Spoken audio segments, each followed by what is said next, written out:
2 Samuel. Chapter 3. Verse 1. The war between the house of Saul and the house of David lasted a long time. David grew stronger and stronger, while the house of Saul grew weaker and weaker. Verse 2. Sons were born to David in Hebron. His firstborn was Amnon the son of Ahinoam of Jezreel. Verse 3. His second, Chileab the son of Abigail the widow of Nabal of Carmel. The third, Absalom the son of Maacah daughter of Talmai king of Geshur. Verse 4. The fourth, Adonijah the son of Haggith. The fifth, Shephatiah the son of Abital. Verse 5. And the sixth, Ithream the son of David's wife Eglah. These were born to David in Hebron. Verse 6.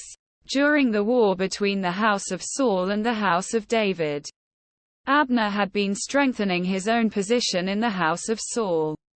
Verse 7. Now Saul had had a concubine named Rizpah daughter of Aiah.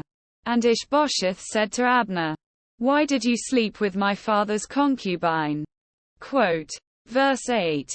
Abner was very angry because of what Ishbosheth said. So he answered, "Am I a dog's head? On Judah's side? This very day I am loyal to the house of your father Saul and to his family and friends. I haven't handed you over to David. Yet now you accuse me of an offense involving this woman." Verse 9. May God deal with Abner, be it ever so severely, if I do not do for David what the Lord promised him on oath. Verse 10. And transfer the kingdom from the house of Saul and establish David's throne over Israel and Judah, from Dan to Beersheba. Verse 11. Ishbosheth did not dare to say another word to Abner, because he was afraid of him. Verse 12. Then Abner sent messengers on his behalf to say to David, "Whose land is it? Make an agreement with me, and I will help you bring all Israel over to you." Verse 13. Good, said David. I will make an agreement with you. But I demand one thing of you. Do not come into my presence unless you bring Michal daughter of Saul when you come to see me. Verse 14. Then David sent messengers to Ishbosheth son of Saul, demanding, "Give me my wife Michal, whom I betrothed to myself for the price of 100 Philistine foreskins." Verse 15. So Ishbosheth gave orders and had her taken away from her husband Paltiel son of Laish. Verse 16. Her husband, however, went with her, weeping behind her all the way to Bahurim. Then Abner said to him, "Go back home." So he went back. Verse 17. Abner conferred with the elders of Israel and said, "For some time you have wanted to make David your king." Verse 18. Now do it. For the Lord promised David, "By my servant David the first will rescue my people Israel from the hand of the Philistines and from the hand of all their enemies." Quote. Verse 19. Abner also spoke to the Benjamites in person. Then he went to Hebron to tell David everything that Israel and the whole tribe of Benjamin wanted to do. Verse 20. When Abner, who had 20 men with him, came to David at Hebron, David prepared a feast for him and his men. Verse 21. Then Abner said to David, "Let me go at once and assemble all Israel for my lord the king, so that they may make a covenant with you, and that you may rule over all that your heart desires." So David sent Abner away, and he went in peace. Verse 22. Just then David's men and Joab returned from a raid and brought with them a great deal of plunder. But Abner was no longer with David in Hebron, because David had sent him away, and he had gone in peace.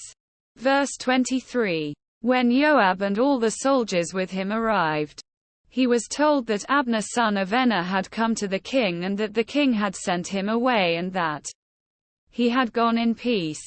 Verse 24. So Joab went to the king and said, "What have you done? Look, Abner came to you. Why did you let him go? Now he is gone.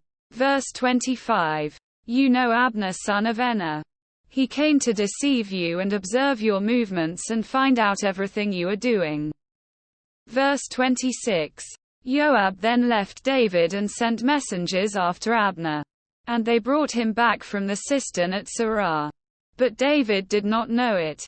Verse 27. Now when Abner returned to Hebron, Joab took him aside into an inner chamber, as if to speak with him privately.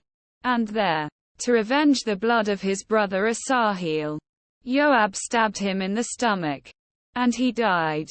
Verse 28. Later, when David heard about this, he said, I and my kingdom are forever innocent before the Lord concerning the blood of Abner son of Enner.